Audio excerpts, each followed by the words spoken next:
Leio e me transformo. Será que uma charge antiga tem a mesma graça hoje em dia? Conheço algumas charges que fizeram história. Os juvenis do segundo turno. Guarde esse estilingue, garoto. Esse moleque. Mas, né, mais ou menos, né? Muito engraçadinho, não. E aqui tem o trio de ferro. Do futebol paulistano, eis aí o grande trio, que mantém ano por ano um constante desafio. Deixa eu aumentar aqui um bocadinho. Dá para ler direito, não. Vai o santo a todo pano, da glória subindo o rio. O Palmeiras, por engano, da estrada perdeu o fio. E o Corinthians, campeão do centenário, esse então, parou nas suas conquistas. Tem eles suas histórias e já deram muitas glórias. E este chão de paulistas. Isso aqui tá falando sobre Corinthians, São Paulo e Palmeiras, né? Não achei muito engraçadinho essa charge, não. Vou ser sincera. Vamos lá, próxima página. Aqui a gente já vai botar a autocorreção. A data de hoje. Hoje é o último dia de setembro. Páginas 70. Se preparem, porque... Então vamos lá. Analise a primeira charge a partir das questões a seguir. O que o menino em primeiro plano está fazendo, né? Ele está atirando pedras com estilingue nas vidraças. O que aconteceu às janelas? Como reagem as outras personagens? As vidraças foram quebradas pelo menino e as outras personagens ficaram enfurecidas. As outras personagens representam mascotes de times. Que times você reconhece? Então tá aqui, ó. Temos São Paulo, Palmeiras e o Corinthians. Observando a charge com atenção, é possível descobrir qual time representa o menino em primeiro plano? Qual time é esse? Conte como você descobriu. O time do menino é o Juventus, que significa jovem. O que fica claro pelo título da charge e pelo J na camisa do menino. Historicamente, Juventus é conhecido como moleque travesso. Considerando a segunda charge, responda: que times são representados pelos mascotes que aparecem na imagem? Gente, vamos voltar na página 70, porque aqui está falando da primeira charge. E realmente, olha aqui, ó, o símbolo da Portuguesa, tá? Então, nós vamos colocar aqui Portuguesa, Palmeiras e Corinthians. Então, na segunda charge, nós temos Corinthians, São Paulo e Palmeiras. As mascotes são retratadas como mosqueteiros, soldados que protegiam o rei da França. Por que elas são representadas dessa forma? As mascotes são aquelas que lutam pelo time, representam os próprios jogadores, lutadores ou a garra da torcida. O que o texto da charge fala sobre cada time? Sobre o Palmeiras, diz que é um grande time, mas que não ganha nada faz tempo. O Corinthians é campeão, mas pode não ser novamente. O São Paulo está ganhando fôlego, mas ainda não o suficiente. O futebol é representado como esporte nessas charges? Por quê? Não. Vemos uma representação indireta do esporte, pois não há bola, campo ou outros elementos específicos do jogo. A charge combina elementos verbais e não verbais, respectivamente, balões de fala e ilustrações, e associa a observação crítica do jornalística e o bom humor dos quadrinhos. Com o passar do tempo, as charges perdem a graça ou ficam sem sentido, pois é necessário conhecer o contexto histórico em que elas foram publicadas. O uso das terminações ice e ice respeitam algumas regras gramaticais, isto é, podem perceber que, dependendo da classificação da palavra, haverá o uso das terminações ice para verbos e ice com C para substantivos. Vou fazer aqui o mapinha de aprendizagem. Aqui, então, olha, o nosso mapinha da aprendizagem vai ficar aqui, charge. terminações ICE e ICE. De doideira. E aqui charge esportiva. Na próxima página, leia o trecho da crônica a seguir. O gol da ressurreição.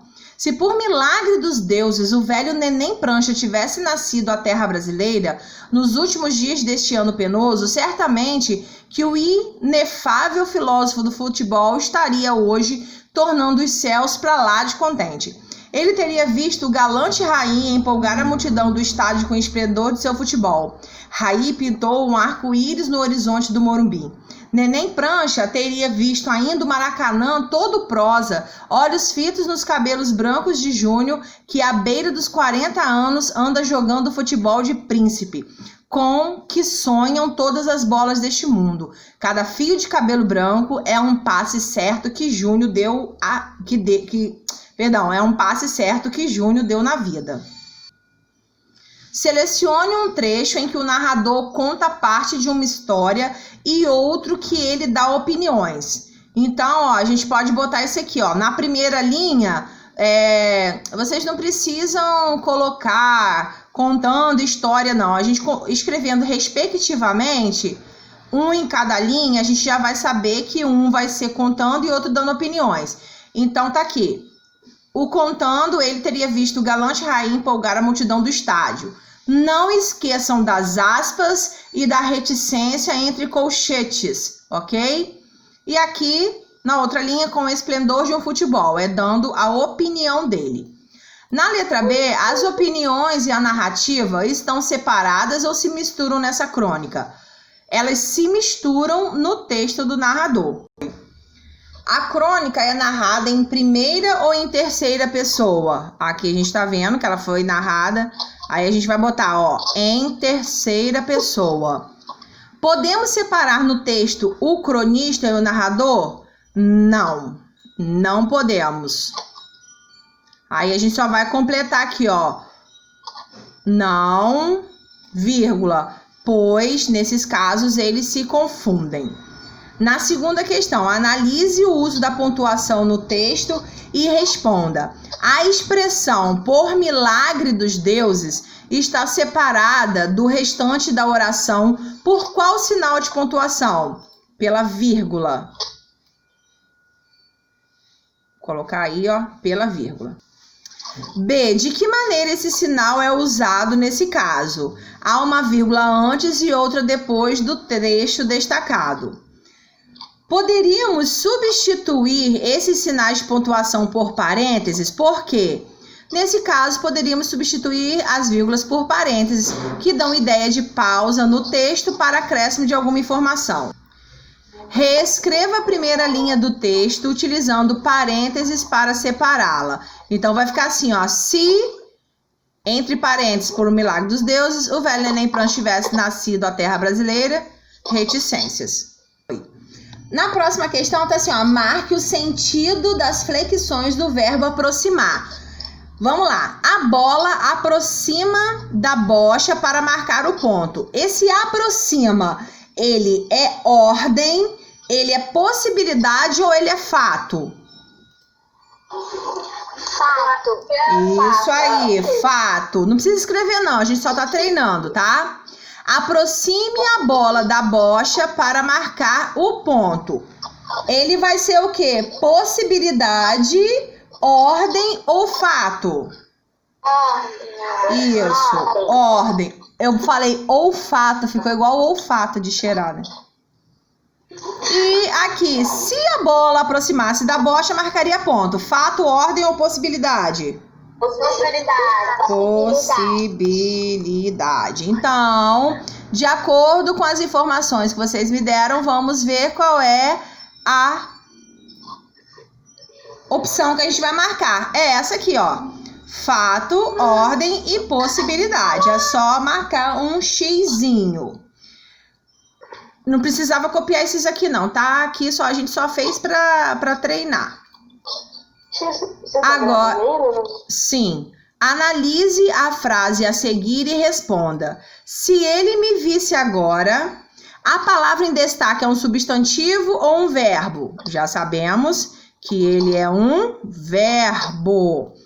Até porque ele termina com 2 S's. Então, vamos escrever aqui, verbo. Em que modo a palavra está? A gente já viu também que a terminação IC vai ser o quê? Subjuntivo. Então, a gente vai escrever aqui assim, ó. Modo subjuntivo. A próxima. É possível trocar a terminação IC por ICE sem que o texto perca o sentido? Não, pois a palavra vice significa quem está em segundo lugar. E o texto, então o texto perderia o sentido. Aí a gente pode botar só até aqui. Ok? Então aqui eu termino a aula de hoje, a gente encerra o nosso livro de português. Um beijo e até a próxima.